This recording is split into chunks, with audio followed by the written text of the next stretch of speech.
أشهد أن لا إله إلا الله وأشهد أن محمدا رسول الله أشهد أن لا إله إلا الله وأشهد أن محمدا رسول الله أشهد أن لا إله إلا الله وأشهد أن محمدا رسول الله رضيت بالله ربا وبالإسلام دينا وبمحمد نبيا ورسولا ربي زد وارزقني فهما.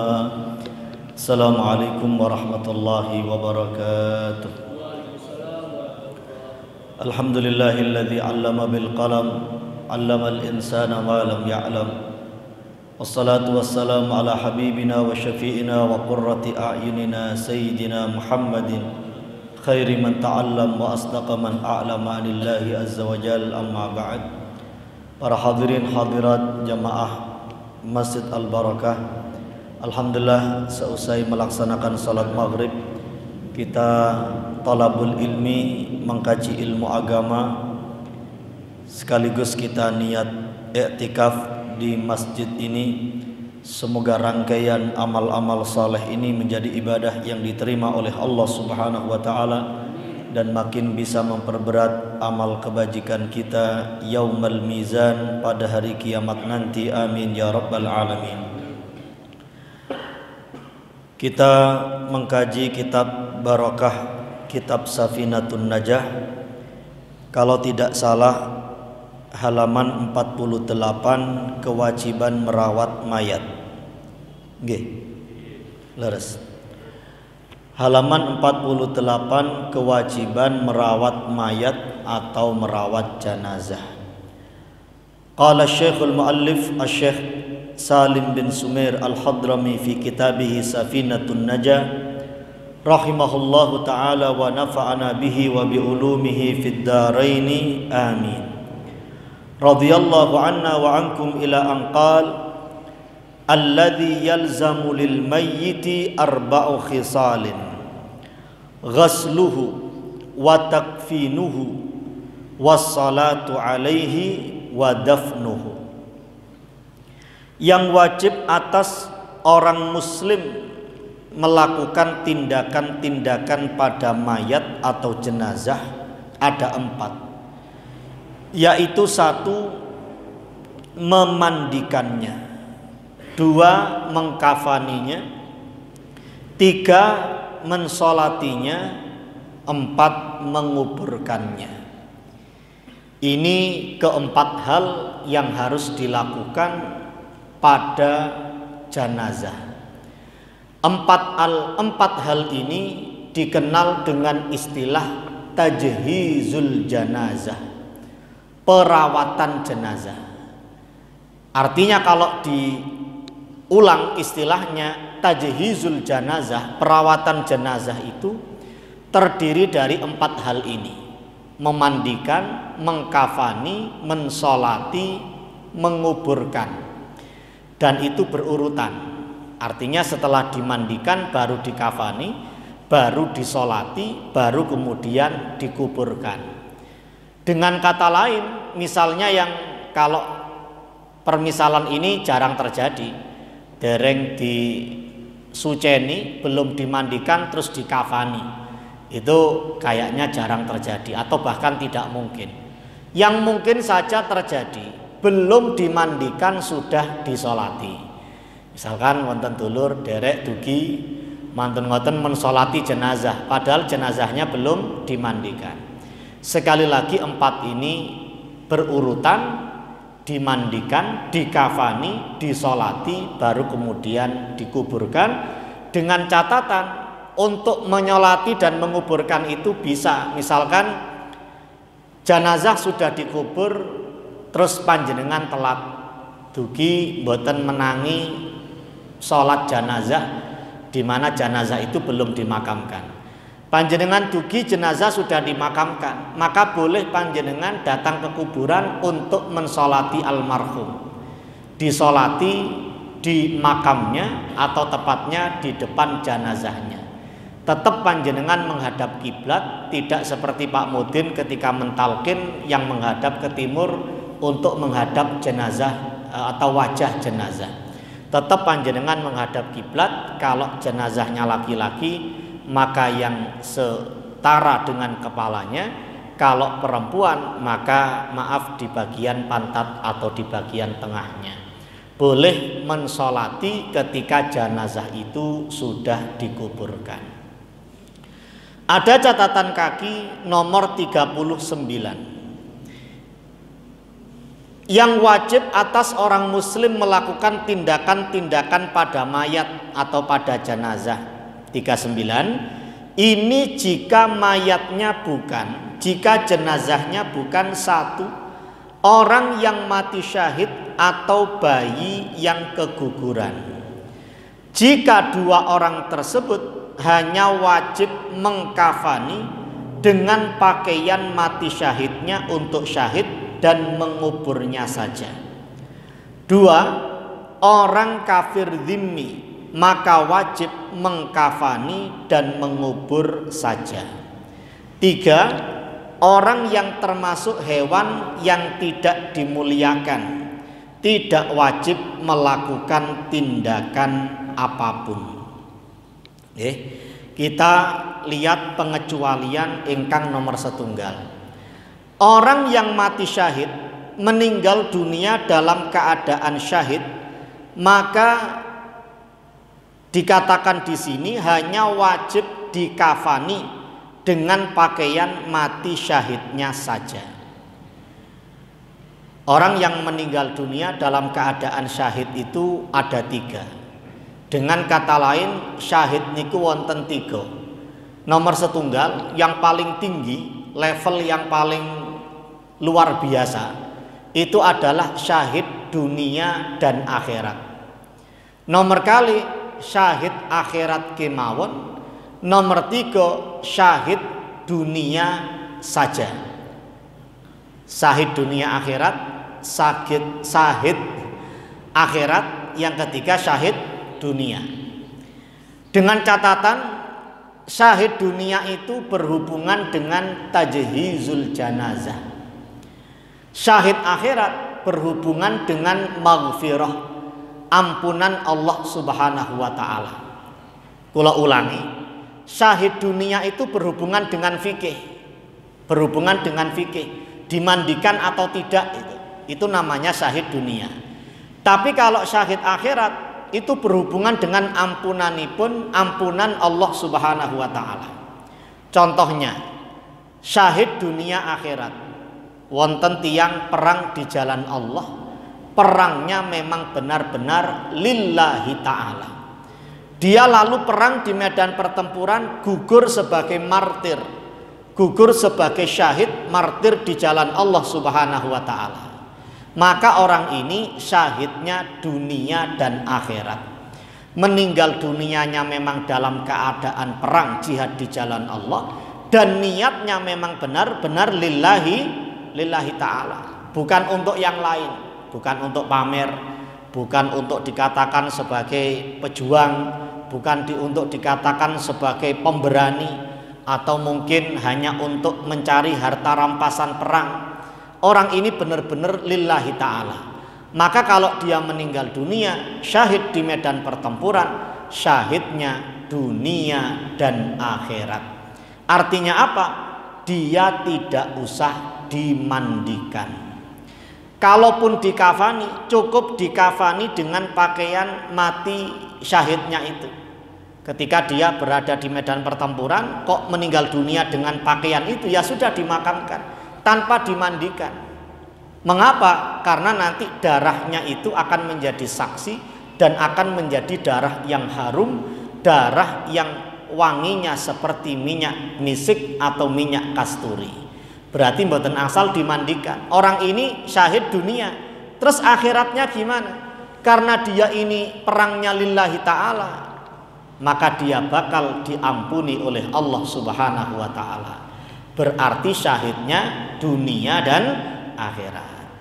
Nomor kali wonten syahid akhirat kemawon, berarti tidak berhubungan dengan fikih dimandikan itu.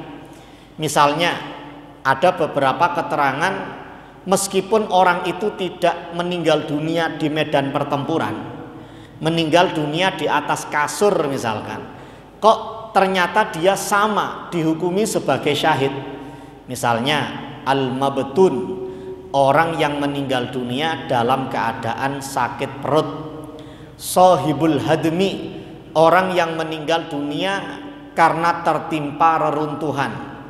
Mungkin yang menjadi ilustrasi yang paling mudah karena gempa bumi, mantun ngoten tertimpa oleh reruntuhan terus meninggal dunia, itu juga syahid. Lalu orang yang sohibul gharqi, orang yang tenggelam di lautan, tenggelam di sungai, itu juga dihukumi meninggal dunia dalam keadaan syahid. Ada orang tua tenggelam di lautan, muncul di mana? Muncul di koran, ya. Muncul di koran. Tenggelam, maka dia meninggal dunia dalam keadaan syahid. Termasuk orang yang melahirkan, ibu-ibu melahirkan kok sampai meninggal dunia, itu juga meninggal dunia dalam keadaan syahid, sama seperti orang yang sakit perut tadi itu. Lalu meninggal dunia dalam keadaan yang beberapa hal itu meninggal dunianya memang dalam keadaan syahid. Tapi yang perlu dipahami, maksud syahid di situ adalah syahid akhirat, bukan syahid dunia. Syahid dunia tadi kita katakan berhubungan dengan fikih. Berarti orang yang meninggal dunia dalam keadaan sakit perut, saking loroe sampai mati ya. Meninggal dunia dalam keadaan sakit perut, orang ini syahid akhirat saja. Berarti ada kemungkinan besar, potensinya besar, dia diampuni oleh Allah Subhanahu wa ta'ala. Tapi karena dia bukan syahid dunia, berarti fikihnya masih jalan. Dia tetap wajib dimandikan, wajib dikafani, wajib disolati, dan tentu dikuburkan. Berarti wajib dimandikan, karena dia syahidnya syahid akhirat, bukan syahid dunia. Tadi kita katakan syahid dunia itu berhubungan dengan fikih, tajhizul janazah, terutama masalah memandikannya itu. Nomor 3, syahid napa? Nomor setunggal syahid dunia akhirat, nomor kali syahid akhirat, nomor 3 syahid dunia. Syahid dunia saja, secara fikih dia tidak disolati, tapi apakah dia diampuni? Ternyata tidak mendapatkan fadilah atau keutamaan sebagai syahid. Na'udzubillah min dzalik. Contohnya kebalikan yang pertama tadi. Wonten tiang jihad di jalan Allah, meninggal dunia di medan pertempuran, dia gugur sebagai korban perang, tapi ternyata niat perangnya tidak lillahi ta'ala.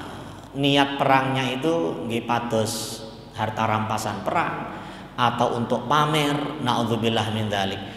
Orang teman-temannya mboten semerap, kan temannya tidak bisa membelah hati orang itu. Zahire yang meninggal dunia di medan pertempuran, akhirnya dia tidak dimandikan, dimakamkan apa adanya. Ternyata manusia sebatas itu pengetahuannya. Ternyata orang itu yang dimakamkan, dia meninggal dunianya, ternyata maaf perangnya itu hanya diniati untuk sesuatu yang selain Allah Subhanahu wa ta'ala. Maka urusan akhirat kita kembalikan kepada Gusti Allah.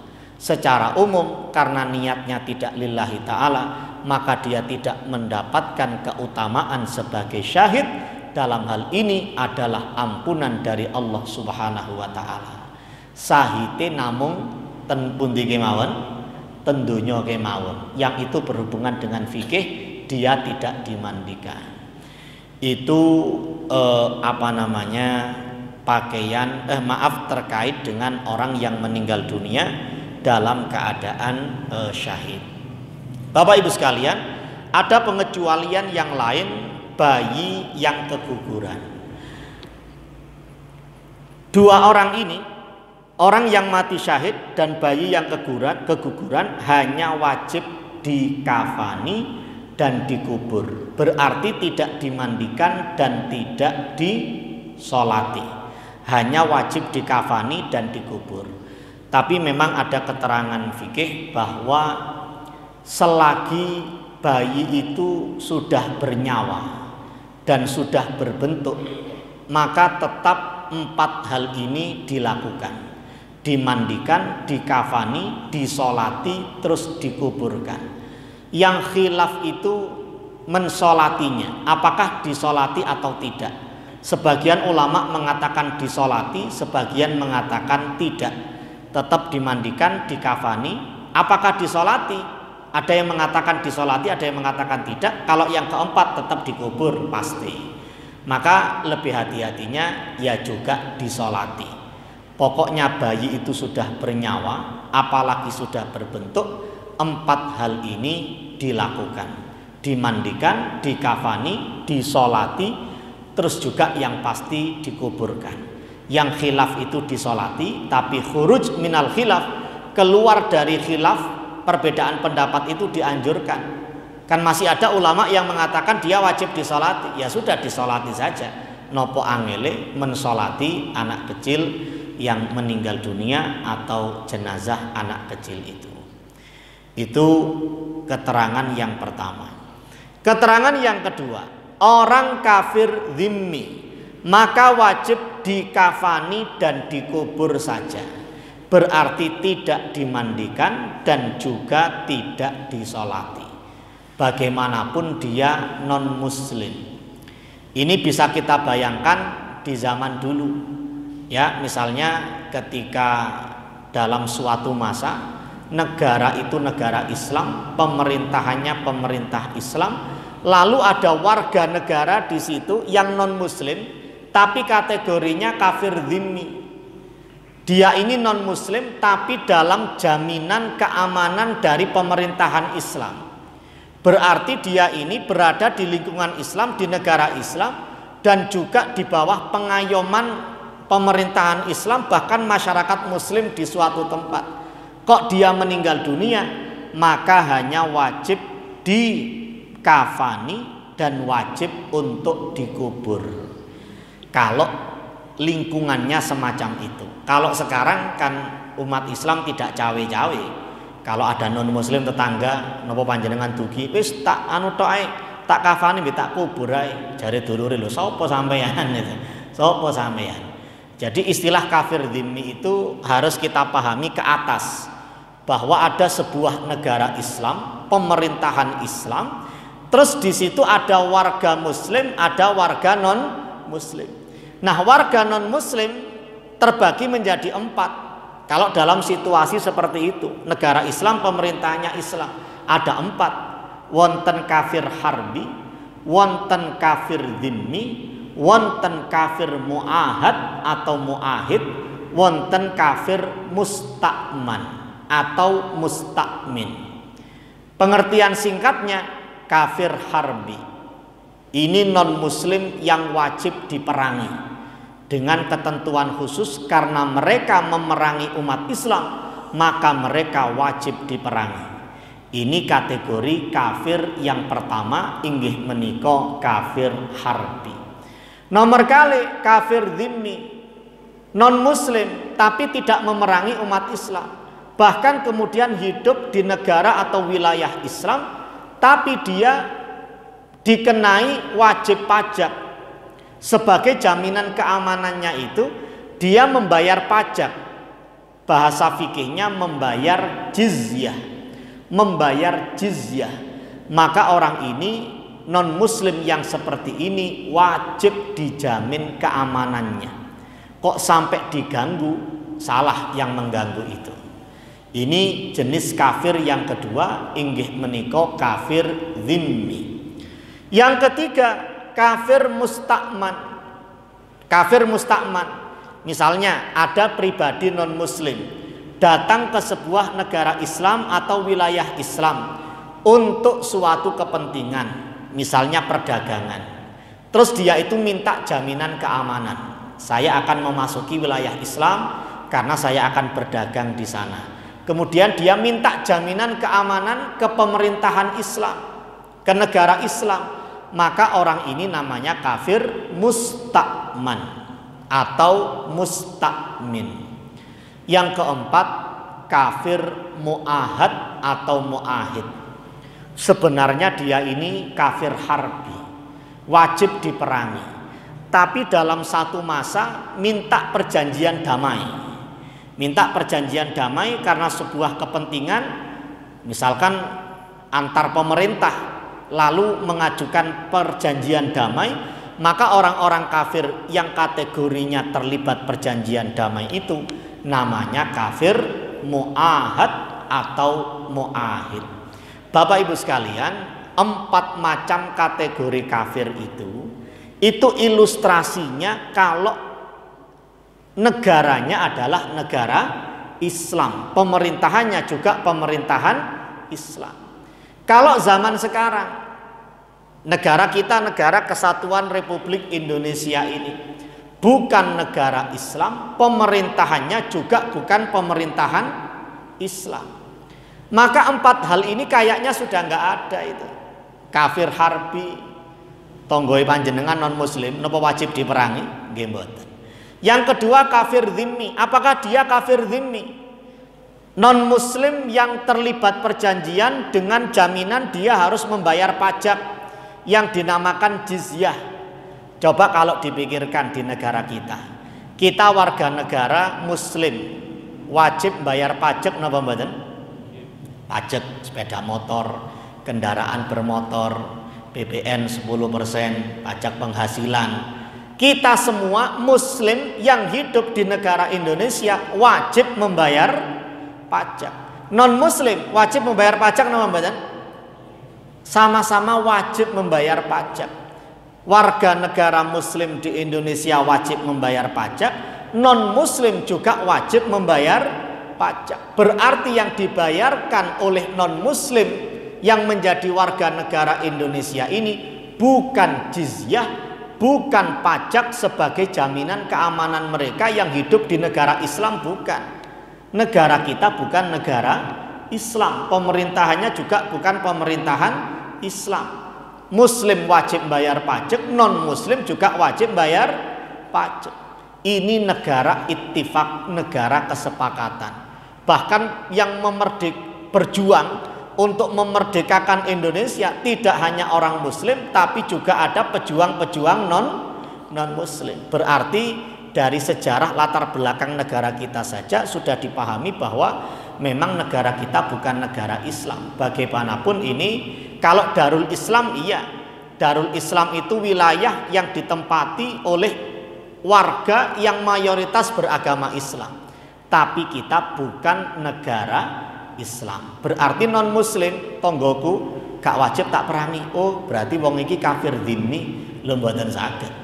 Wong kafir dhimmi itu wajib bayar jizyah, pajak. Kita pun ternyata juga wajib membayar pajak. Berarti beda antara jizyah dengan pajak yang panjenengan bayar itu. Apakah kafir musta'min? Tidak. Apakah kafir mu'ahad? Juga tidak. Maka gimana? Ya sudah, mereka secara akidah non muslim, tapi secara hukum ketatanegaraan mereka bukan kafir. Tetangga kita yang non muslim itu, atau warga negara non muslim di Indonesia, mereka itu bukan kafir harbi, mereka bukan kafir dhimmi, mereka bukan kafir mu'ahid, dan mereka bukan kafir musta'man secara hukum ketatanegaraan. Tapi secara hukum akidah kafir napa mboten? Non muslim ini kafir napa mboten? Kafir. Jangankan mengkufuri salah satu rukun iman, rukun Islam, semuanya, mengkufuri seluruh rukun iman, mengkufuri salah satu rukun iman saja orang itu sudah kafir. Mengingkari salah satu rukun Islam saja orang itu sudah tidak dikatakan sebagai muslim. Lawannya muslim ya non muslim, non muslim dalam kurung kafir. Secara akidah mereka itu kafir. Tapi secara hukum ketatanegaraan mereka bukan kafir harbi, bukan dhimmi, bukan mu'ahad, bukan musta'min. Mengapa? sekali lagi karena negara kita bukan negara Islam.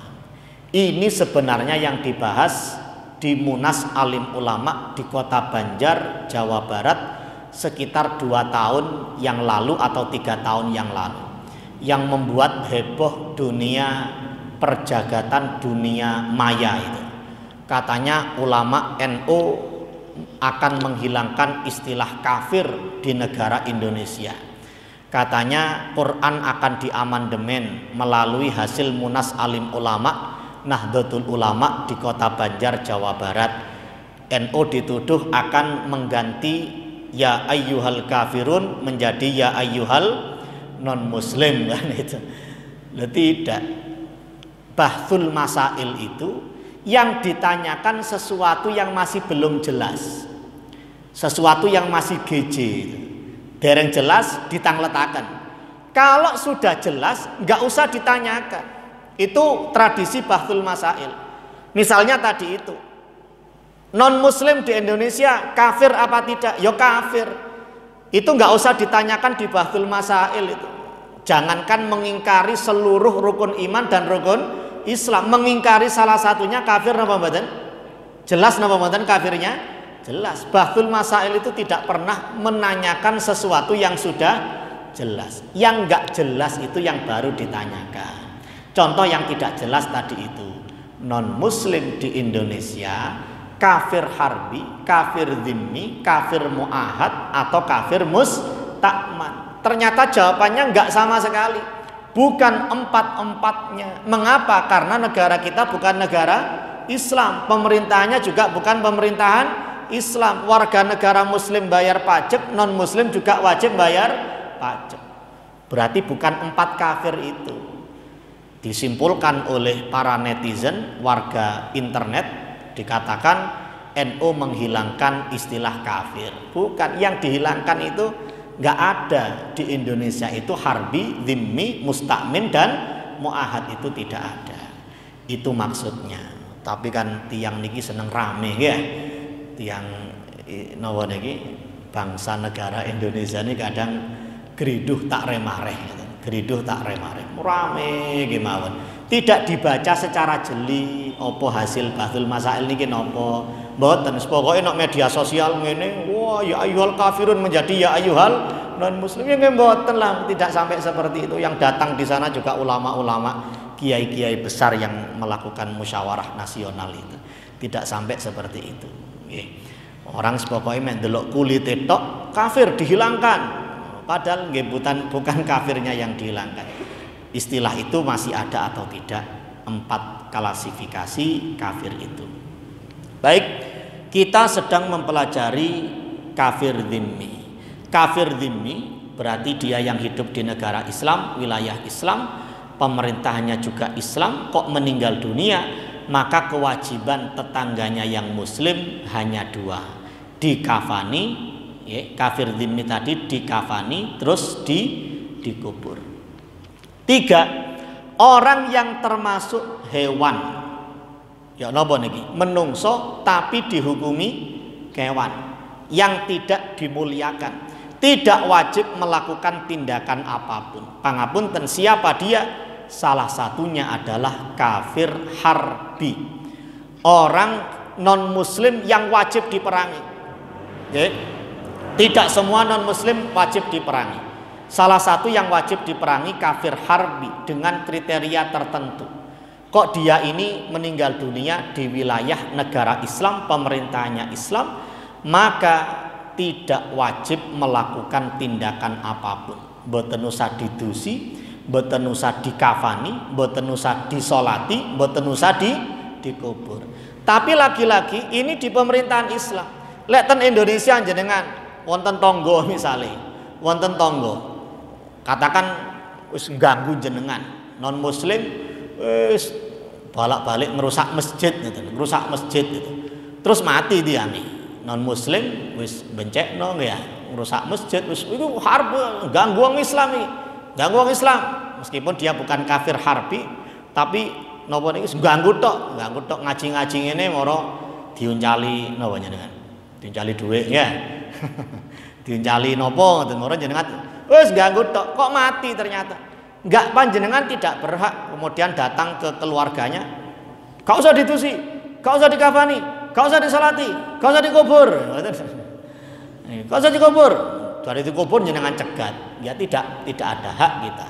Ini sekali lagi kafir harbi dalam pengertian khusus. 4 hal itu memang tidak wajib dilakukan tindakan apapun dari kesemuanya. Bapak Ibu sekalian, itu masih prolog yang disampaikan Syekh Salim bin Sumer Al-Hadrami bahwa tajhizul janazah itu ada 4, meliputi memandikan, mengkafani, mensolati, dan menguburkan. Berikutnya dirinci oleh beliau, ada alinea yang menjelaskan tentang memandikan jenazah, alinea bawahnya mengkafani jenazah, alinea bawahnya sholat jenazah, dan yang keempat mengubur mayat atau mengubur jenazah. Kita baca satu alinea sebelum kita masuk ke sesi tanya jawab. Memandikan jenazah, kewajiban pertama perawatan jenazah atau tajhizul jenazah adalah ini, memandikan jenazah. Aqallul ghusli ta'mimu badanihi bil ma'i wa akmaluhu an yaghsila sawataihi wa an yuzilal qadara min anfihi wa an yuwaddi'ahu wa an yudlika badanahu bisidri wa an yusibbal ma'a alaihi thalathan. Minimal ukuran memandikan jenazah adalah meratakan air pada tubuhnya, dan ukuran yang paling sempurna adalah membasuh 2 kemaluannya, menghilangkan kotoran dari hidungnya, menggosok badannya dengan daun bidara, mengguyurkan air pada tubuhnya 3 kali. Panjenengan memandikan jenazah. Jenazah sudah dibaringkan, mesti mawon ya, dilunggono. Dibaringkan, terus dibasui air. Meratakan air dari ujung rambut sampai ujung kaki itu minimal. Sunnahnya bagian kanan dulu. Kepala dulu dibereskan, kepala mantun ngoten, pundak kanan ke bawah sampai kaki sebelah kanan. Baru pundak sebelah kiri ke kaki sebelah kiri. Ke kaki sebelah kiri. Lalu dibalik, dibopong, di pinggir, diiringkan, lalu dibasuh bagian belakangnya. Dibasuh bagian belakangnya. Itu meratakan air. Kalau sudah yakin air sudah merata, sudah cukup. Tapi yang lebih sempurna lagi, di sini dikatakan membasuh 2 kemaluannya. Panjenengan basuh 2 kemaluan, tetap misalnya dia dalam keadaan ditutup auratnya. Tetap kita tidak membuka auratnya, karena orang meninggal dunia itu standarnya gini, kalau di masa hidup dia tidak mau dilihat auratnya, ya ketika meninggal dunia juga jangan dilihat auratnya, aurat besarnya maksudnya. Aurat besar dalam hal ini adalah kemaluan depan dan belakang. Berarti tetap misalkan sewek atau sarung itu diangkat, kemudian selang itu digunakan untuk membasuh kemaluannya. Ketika dimiringkan juga seperti itu, auratnya tetap ditutup lalu dibasuh kemaluan belakangnya. Yang kedua, menghilangkan kotoran dari hidungnya. Dan sebenarnya kotoran apapun di lubang-lubang yang ada. Kotoran hidung, terus kemudian di telinga dan seterusnya. Makanya yang baik itu ketika memandikan jenazah, panjenengan selain menyediakan sabun, juga menyediakan cotton bud misalnya. Termasuk tusuk gigi nggih monggo. Cotton bud, misalkan sabun dulu. Sabun itu karena ya orang meninggal mungkin masih ada keringat-keringatnya. Kalau tidak pakai sabun, kadang air itu ketemu dengan minyak keringat itu masih tidak menyentuh kulit secara sempurna. Maka disabuni, mungkin ada kotoran, mungkin ada bau dan apa, itu gunanya sabun. Tapi jangan sampai air belum rata pun jenengan sabuni. Ini ayahab. termasuk perhatian kalau termasuk kita yang mandi wajib itu. Jangan pakai sabun sebelum air merata semuanya. Karena yang wajib itu meratakan air. Namanya air berarti air mutlak, air yang tidak kecampuran apapun. Jangan sampai panjenengan meratakan air dengan sabun. Jangan sampai meratakan air dengan sabun. Karena berarti panjenengan meratakan air di mana airnya sudah tidak air mutlak lagi karena sudah kecampuran sabun. Contohnya ngeten, kula mboten nate ningali jenengan adus. Cuma mungkin ngeten, mungkin tiang niki adus mandi wajib nggih, mandi wajib. Lek mandi biasa pun bebas, setengah badan nggih monggo, gak keramas nggih monggo, wong gak wajib, nggih, gak wajib. Ini masalahnya mandi wajib. Mandi wajib dengan penyebab salah satu dari 6 yang sudah kita kaji sebelumnya. Toyo panjenengan mek rong cebok tok, gyur-gyur dorong roto, kelek sik garing, belum kesentuh air. Mantun ngoten udel nggih sasik dereng diuyek-uyek, mantun ngoten ngandhap kemaluan belakang nggih tasik dereng banyu niki sik mek mlaku tok mboten rata. Panjenengan gak apa-apa wis engko ae tak sabuni, tak sabuni. Mek rong gayung air belum merata panjenengan mendhet sabun, jenengan gosoki kali sabun. Ten kelek niki udel maaf kemaluan bawah digosok pakai sabun. Akhirnya yang merata bukan air tapi napa? Sabun. Padahal wajib mandi itu menggunakan air mutlak, air murni. Sedangkan sabun itu sudah tidak dihukumi air. Kalau dikatakan campur dengan air, airnya sudah berubah. Sudah berubah kecampuran sabun. Maka tahapan yang wajib itu meratakan air, bukan sabunan. Sabunan itu penyempurna saja. Yang wajib meratakan air dari ujung rambut sampai ujung kaki.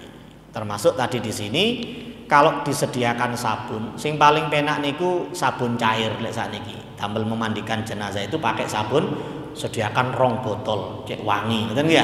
2 botol air. Kalau sabun padat itu sih angel jenengan. Lek sabun cair tinggal setelah air merata nih, setelah air merata sudah menggugurkan kewajiban baru pakai sabun itu. Sabun cair diratakan ke ketiak-ketiaknya, terus kemudian di al-ma'atif lobang-lobangnya itu diratakan semuanya. Baru setelah itu dicek juga kotoran-kotoran di lubang itu. Sikat gigi kalau mungkin mau disikati nggih monggo, terus cotton bud ditambahi cotton bud. Cotton bud napa tusuk gigi untuk mungkin masih ada kotoran di sela-sela giginya. Kemudian cotton bud untuk telinganya, untuk hidungnya. Itu tusuk gigi juga berguna pelan-pelan tapi di napa niki di sela-sela kukunya barangkali masih tertinggal kotoran. Itu baik untuk dilakukan sebagai penyempurna proses pemandian jenazah.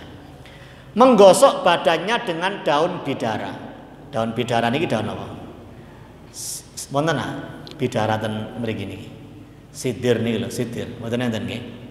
Lek sakniki digantos kali sabun, diganti dengan sabun, kemudian mengguyurkan air pada tubuhnya 3 kali. 3 kali ini sunnahnya. Sing wajib pokoknya air merata, air merata. Dan diusahakan ketika proses memandikan itu perut agak ditekan, barangkali masih ada sisa kotoran di dalam perut. Yang khawatirnya ketika sudah dimandikan kok masih keluar kotoran, maka ditekan sedikit, tidak usah pelan-pelan saja untuk mengeluarkan kotoran barangkali yang masih tersisa. Itu memandikan jenazah. Wonten mriki Habib Abdul Qadir Jailani Al-Habsyi itu istilahnya beliau ini disukai orang hidup dan disukai orang meninggal dunia. Disukai orang hidup karena ngiloman, dakwah teng desa-desa dan juga disukai orang meninggal dunia. Keranten lek memandikan jenazah itu sangat maksimal sekali. Sampai bisa 2 jam itu proses perawatan jenazah itu. Karena setelah dikafani gini minta disediakan 2 botol, 2 botol lho niki sabun cair. Ngoten-ngoten Setelah dikafani dilebetaken ten kamar terus diukup kali kayu gaharu ngoten. Terus kemudian dikeluarkan jenazah sudah dalam keadaan wangi, fresh from the oven ya. Dalam keadaan wangi sudah ini. Itu disukai orang hidup dan orang meninggal dunia. Yang memandikan Gus Rohim Riyadul Jannah itu Habib Jailani Al-Habsyi. Ini dan biasa beliau ngisi-ngisi pelatihan perawatan jenazah itu yang dimulai dari memandikan jenazah, mengkafani mayat, sholat dan mengubur. Baik, sebelum kita lanjutkan ke tajhizul janazah jenis yang kedua, barangkali ada yang perlu didiskusikan, monggo dipun sumangga. Waalaikumsalam warahmatullahi wabarakatuh. Apakah si suami pada saat istrinya meninggal boleh memandikan di antara 4 ini salah satu yang terakhir tidak mengikuti membasuh dan kemaluannya itu tidak mengikuti, tiga-tiganya mengikuti, boleh tidak? Tiga-tiga ingkang pundi? Oh, menghilangkan kotoran dari hidungnya ini kan? Tiga ingkang pundi? Yang membasuh dan kemaluannya itu tidak diikuti, yang lainnya menghilangkan kotoran dan menggosok. Diikuti oleh suaminya maksudnya? Iya. Okay. Artinya suaminya rasa hormat karena dia terakhir hanya sebatas mengobati sang istri. Okay. Proses pemandian. Pemandiannya. Okay. Inggih, tidak mengapa suami memandikan jenazah istrinya dan tidak mengapa pula istri memandikan jenazah suaminya. Karena memang ya pasangan hidupnya dalam hal ini adalah suaminya atau istrinya. Yang ditanyakan gimana? Intinya dia ikut memandikan terus mengikuti proses semuanya, itu baik, mengawal yang wajib sampai kemudian yang sunnah dan penghormatan untuk pasangan hidupnya yang selama ini mendampingi dia. Adapun aku gak melo iki ya pilihan bagi orang itu. Toh membasuh dua kemaluan itu tidak sampai melihat kan, hanya dibasuh saja, tetap almarhum atau almarhumah itu jenazahnya ditutupi dengan kan, ditutupi terus selangnya itu tetap tidak terbuka auratnya. Adapun pertanyaan panjenengan tadi hanya memilih ini mboten napa-napa. Intinya memandikan mulai awal sampai akhir dia boleh mengikuti dan boleh berperan di situ, dan itu juga yang lebih baik, sekaligus mengawal fikih memandikan jenazahnya. Adapun tidak ikut ini dan itu sudah menjadi wewenang dia. Adapun napa alasannya tidak tumut membasuh dua kemaluan itu? Karena melihat nggih. Memang lebih baik tidak dilihat, memang tidak dilihat kan itu, tidak dilihat. Jadi tetap masih pakai kain, tetap ditutupi kain, entah sewek entah sarung. Makaten. Yang biasa. Inggih. Lebih adilnya yang gimana? Ya napa? Untuk kirim doa ke ahli kubur. Inggih. Makom itu adilnya menghadap ke kiblat atau Ketika napa? Ketika kita kirim doa ke ahli kubur, ke kuburan. oh sudah lama, sudah meninggal dunianya sudah. Ya, pokoknya ziarah secara umum, betul ya? Ziarah secara umum itu lebih baik panjenengan menghadap ke arah kiblat. Menghadap ke arah kiblat karena panjenengan berdoa meskipun sebenarnya kiblatnya doa itu bukan kiblat, karena yang kiblatnya Ka'bah itu kiblat orang sholat dan itu. Kiblatnya orang berdoa kan langit dan itu. Tapi afdolnya panjenengan menghadap ke arah kiblat mendoakan almarhum atau almarhumah. Tapi sebenarnya untuk menghadap ini kan tidak ada larangan kan ya. Sebenarnya bebas. Yang ditanyakan adalah afdoliyahnya tetap menghadap ke arah kiblat. Adapun yang kiblat disingkuri karena demi tujuan untuk menghadap ke wajahnya itu ketika mentalqin. Karena analoginya, ilustrasinya karena kita berbicara dengan dia. Berbicara itu kan secara etika ke arah wajahnya. Adapun doa kan kita sudah tidak berbicara kepada almarhum atau almarhumah. Kita malah berdialog dengan Gusti Allah meskipun kita tidak yakin Allah di Ka'bah, mboten. Bukan keyakinan kita, tapi bagian dari etika berdoa menghadap kiblat.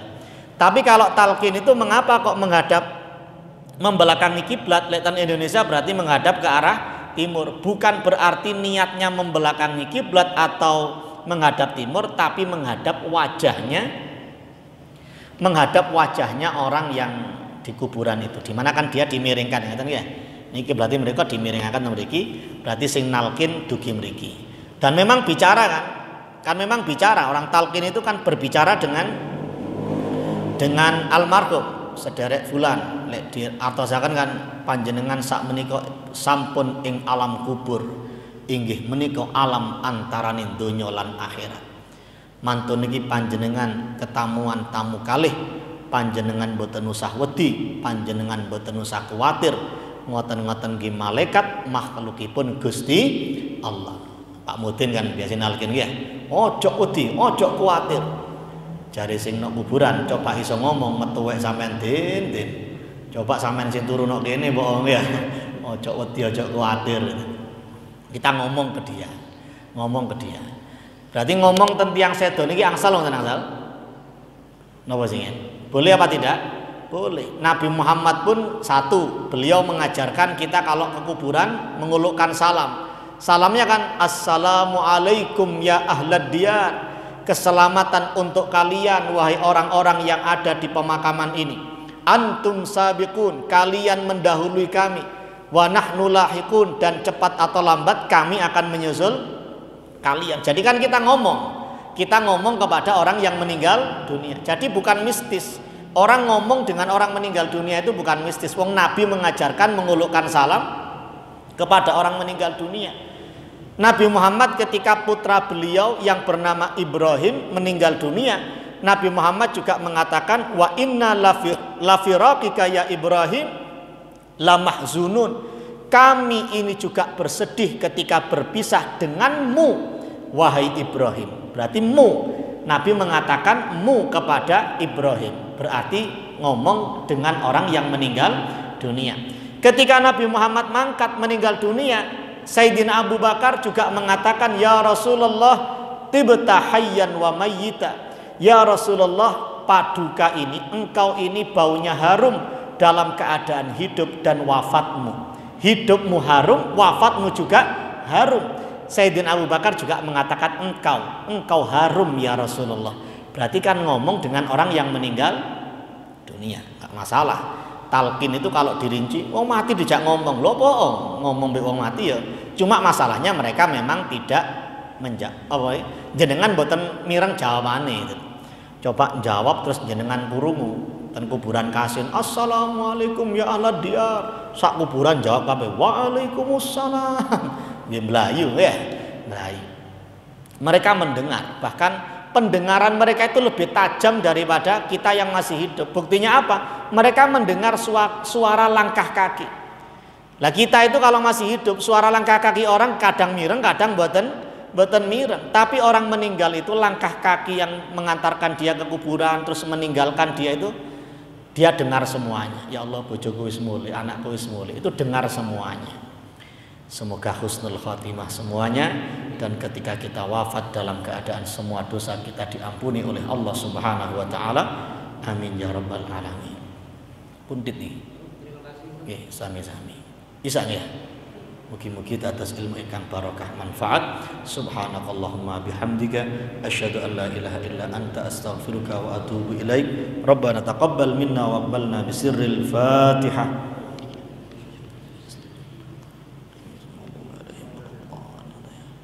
Wallahul muwaffiq ila aqwamit thariq. Assalamualaikum warahmatullahi wabarakatuh.